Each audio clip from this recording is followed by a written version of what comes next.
Oke, kali ini kita akan berbicara tentang security dari VPN, yaitu IPsec, SSL, dan Certificate Authority.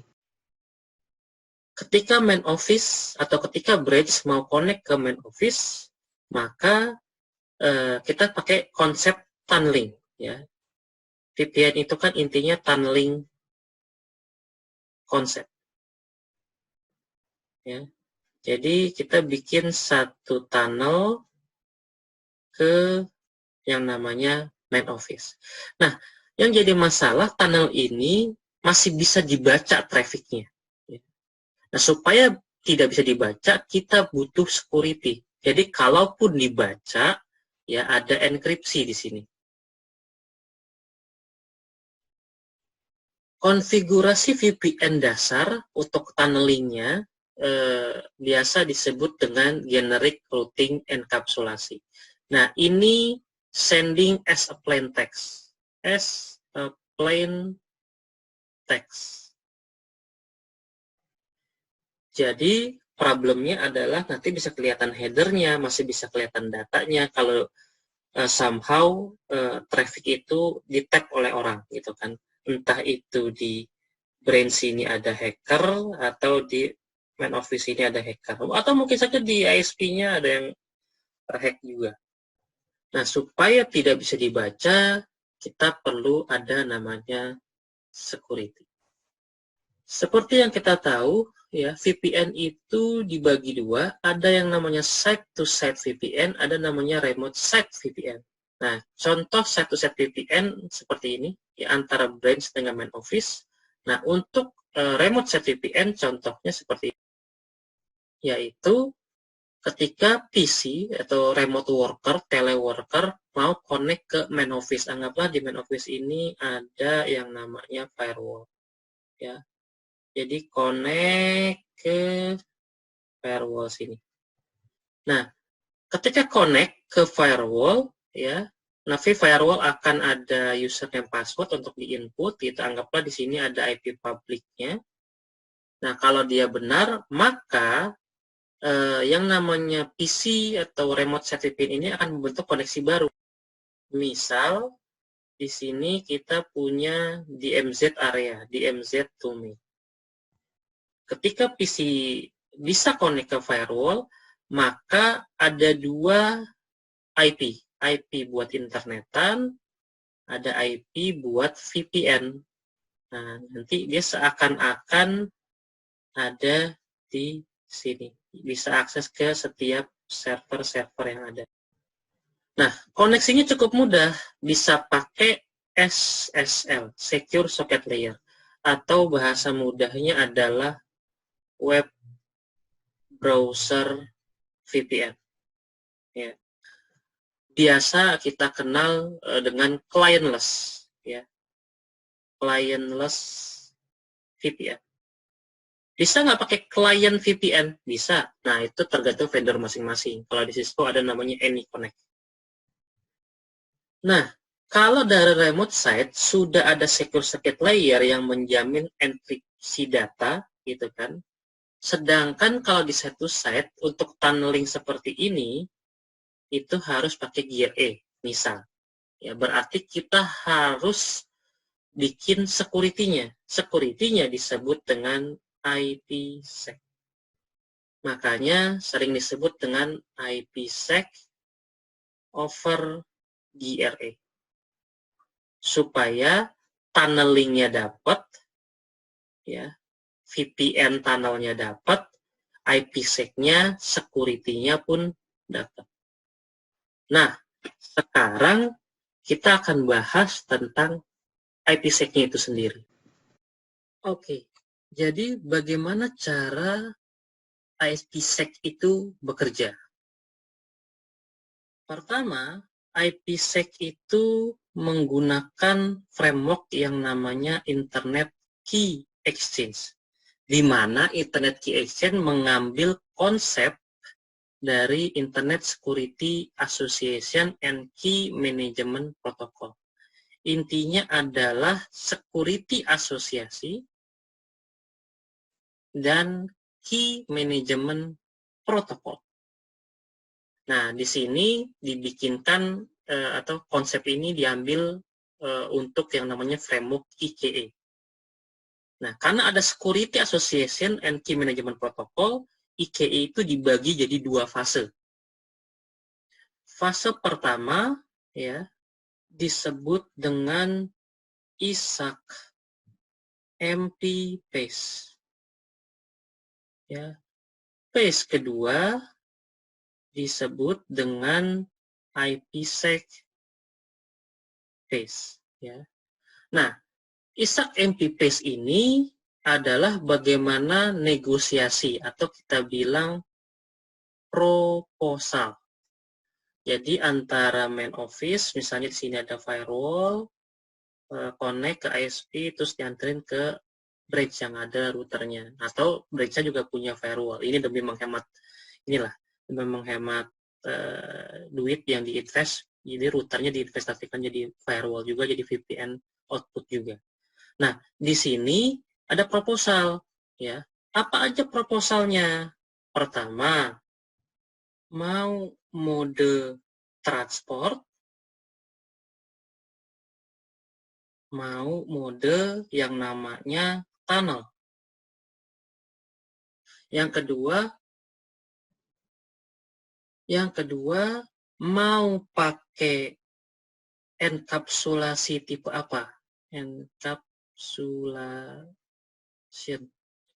Mau pakai yang namanya authentication header atau mau pakai encapsulating security protocol.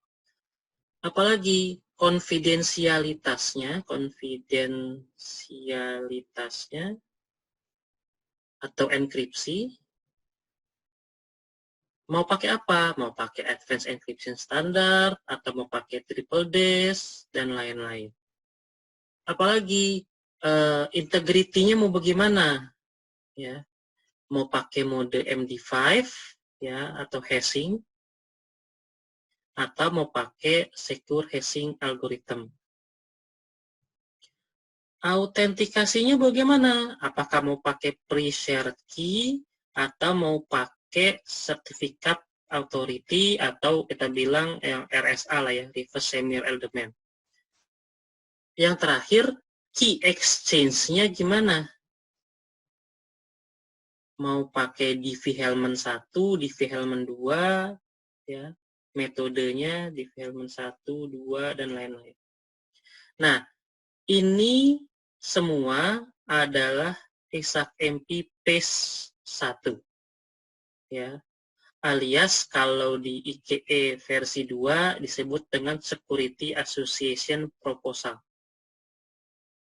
Ya, proposal. Nanti kita bahas yang versi 2-nya. Nah, antara branch sama main office ini harus dispesifikasikan nih. Ya, mau transport apa tunnel, AH atau ESP, AS atau triple dash. Nggak boleh main office pakai AH, branch pakai ESP, nggak nyambung gitu kan. Jadi proposalnya harus sama dua-duanya. Nah, itu adalah ISAC MP PACE ya, atau fase pertama. Jadi semuanya harus sama. Kadang-kadang di beberapa fitur, di beberapa option namanya security suite template ya. Jadi sudah disediain kalau pakai tunnel pasti enkapsulasinya ESP, confidentiality-nya pakai AES, integrity-nya pakai MD5 gitu kan, udah ada template-nya. Jadi kita nggak pusing-pusing ya. Nah, kalau kita lihat ini belajarnya confidentiality, integrity, autentikasi dan lain-lain saya sudah pernah bahas di video sebelumnya gitu kan. Jadi tinggal cek aja. Nah, fase kedua adalah IPsec-nya ya. Bagaimana cara supaya siapa yang boleh dapat VPN ya, verifikasi ISAC MP-nya sudah benar apa belum. Nah, itu IPsec PACE. Jadi kalau digambarkan PACE pertama antara firewall dengan router. Ini PACE pertama. Nah, phase kedua itu adalah trafficnya, ya, alias sudah dienkripsi, sudah diautentikasi, sudah terverifikasi. Nah, itu phase kedua. Nah, IKE versi 2, ya, IKE versi 2 itu yang terbaru, ya, versi 2 itu yang terbaru. Apa sih keuntungan IKE versi 2? IKE versi 2 itu pertama mendukung dead peer detection. Jadi kalau branch-nya mati atau ada receiving node yang di ujung mati, bisa kedetek gitu kan. Yang kedua, dia punya fitur NAT traversal. Jadi ada beberapa aplikasi yang nggak bisa di NAT gitu kan, nggak bisa masuk VPN malah gitu kan. Nah, itu bisa. Dan yang ketiga, ini yang paling penting, yaitu dia mendukung yang namanya Extensible Authentication Protocol, yang biasa kita sebut dengan .1x. Nah, apa ini .1x? Kayak misalnya kita punya PC, connect ke switch gitu kan, biasanya portnya switch ini kita kasih VLAN, kita kasih access list. Jadi kalau kecolok ke port nomor 1, ini langsung terhubung ke divisi sales, networknya sales gitu kan. Nah, ini enggak.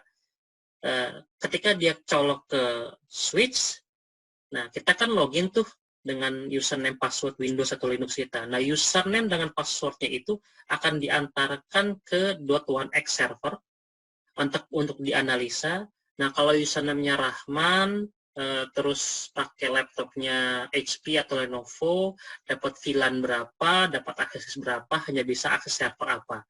Jadi, server .1x akan nge-push konfigurasi ke switch-nya atau di port-nya. Jadi kita VLAN-nya dynamic gitu kan. Port nomor 1 itu VLAN berapa tergantung siapa yang terhubung ke situ. Kalau saya yang terhubung dapat VLAN 10, kalau orang lain dapat VLAN 100. Gitu. Nah, itu .1x. Jadi bisa VPN-nya bisa nganterin .1x juga gitu kan. Nah, itu IKE versi 2. Nah, IKE versi 2, P1 itu disebut dengan Security Association Proposal, ya. P2 disebut dengan yang namanya IKE Out. Nah, kalau IKE Out-nya sudah selesai, nah ada namanya Child SA, Security Association-nya, gitu kan. Sudah ada gitu kan, sudah beranak, nah ini loh hasilnya, gitu. Jadi IKE versi 2 ini yang terbaru ya, hampir semua sekarang sudah pakai IKE versi 2 dan tidak kompatibel dengan versi 1. Ya, jadi versi 1 kita punya ISAC MPPS, fase 2 kita punya IPsec PAS, kalau di IKE versi 2 kita punya Security Association Proposal atau biasa disebut dengan IKE SA inisialisasi gitu kan. Nah, kalau ini sudah, baru ke IKE autentikasi, hasilnya di Child Security Association. Nah, sekarang kita bahas dari konfidensialitas, enkripsi, integrity, hashing, autentikasi, key exchange. Ini kayaknya sudah dibahas sebelumnya gitu kan, AES, Triple Dash, MD5, SAA, gitu kan. Nah, nanti kita bahas ini belakangan, autentikasi, gitu kan. Kita akan lihat mode dari IPsec. Ada transport, ada tunnel. Apa bedanya? Kalau transport, kita punya data, gitu kan. Nah, nanti di sini mau pakai ISP atau mau pakai AH, gitu kan. IP-nya di depan, IP header. Nah, ini kita pakai authentication, ini pakai yang namanya transport mode. Sedangkan kalau pakai tunnel mode, kita punya data, itu kan. Nah, kita punya IP header-nya, itu kan. Misalnya dibungkus dengan ISP atau AH. Nah, di sini ada IP header baru. Ya, new IP header. Ini adalah tunnel mode. Nah, berarti kalau kita lihat dari sisi seperti ini, tunnel mode ini lebih secure. Nah, yang kedua, tadi kita bahas tentang modenya. Terus enkapsulasinya nih, ada ISP sama AH. Kalau ISP, dia punya data, ya, ada IP header. Nah, di sini ada ISP, alias semua yang ada di sini terenkripsi. Ya, ada enkripsinya. Kalau pakai AHA, kita punya data. Nah, ada AHA di sini. Di sini baru IP header. Nah, artinya data terenkripsi, gitu kan, tapi IP header-nya enggak. Berarti kesimpulannya kita pakainya ISP. Ini yang lebih secure. Baik transport ataupun tunnel bisa pakai ISP maupun pakai AHA. Tapi tadi kalau bisa yang pakai tunnel, pakai juga ISP. Bisa nggak sih pakai AHA? Peruntukannya di mana? Peruntukannya adalah biasanya authentication header itu buat remote, desktop, atau paling gampang telnet lah ya. Telnet, SSH. Karena yang penting, ya oke lah dia telnet ke router, orang juga tahu gitu kan. Telnet ke firewall, mereka juga tahu. Yang penting datanya di carry terenkripsi. Gitu kan. Kalau ISP kan sampai IP header-nya juga terenkripsi. Nah, selanjutnya kita bahas, tadi kita bahas tunneling-nya atau transportnya, atau ISP-nya, atau AHA-nya, authentication header-nya. Kita bahas sekarang tentang autentikasi. Apakah kita mau pakai pre-shared key atau mau pakai reverse semir element. Ya. Kalau pre-shared key berarti pakai password. Di sini di setting password misalnya untuk ke brand 1 misalnya. Passwordnya branch 1A gitu kan. Nah, kalau saya punya branch lain ya, ke branch 2 berarti saya harus pasang password lagi branch 2A. Branch 3 gitu kan. Kita punya branch 3A terus gitu kan. Nah, branch juga harus sama passwordnya branch 1A, branch 2A, branch 3A. Untuk 1, 2, 3 kali mungkin nggak ada masalah.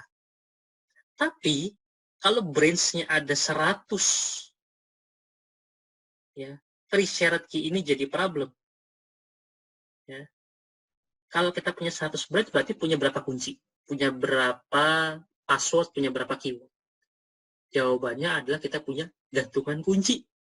Ya. Nah, makanya ada namanya Key Management Protocol dari ISAC-MP-nya. Ya, Security Association sama Key Management. Bisa nggak kita nggak pakai kunci? Nah, saatnya kita butuh sertifikat pakai reverse semir element. Solusinya gimana? Nggak usah pakai password. Ya, kita bisa pakai yang namanya teknologi infrastruktur Public Key Infrastructure, PKI. Nah, di PKI ini ada namanya Certificate Authority. Ya, jadi main akan connect ke yang namanya CA untuk dibuatkan sertifikat. Ya, nanti CA akan bikinkan semacam kartu nama gitu kan. Di sini ada CA gitu kan.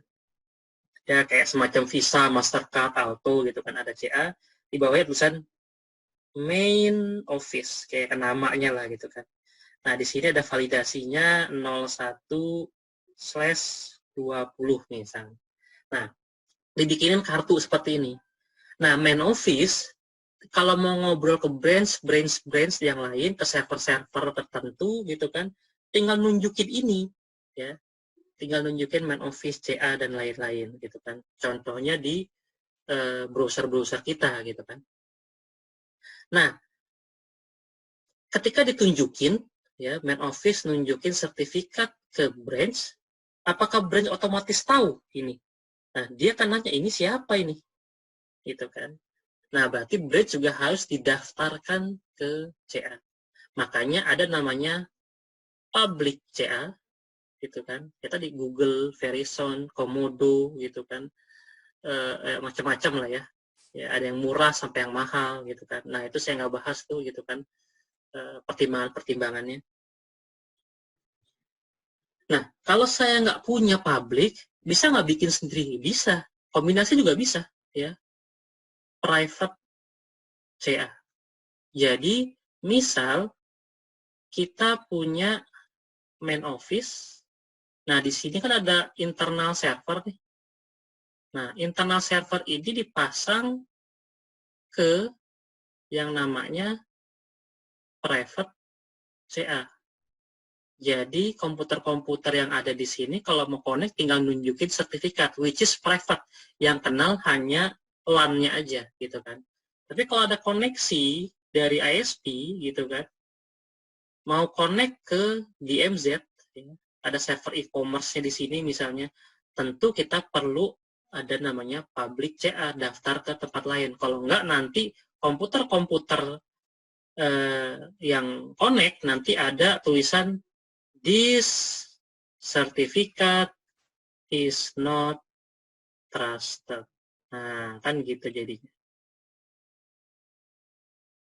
Dan ada juga ya ketika CA ini terlalu sibuk untuk menerbitkan sertifikat, nah perlu ada yang memverifikasi validitas. Nah, validitasnya disebut dengan RA, Registration Authority. Oke, jadi sampai di situ dulu. Kita akan coba masuk ke materi security berikutnya di lain kesempatan.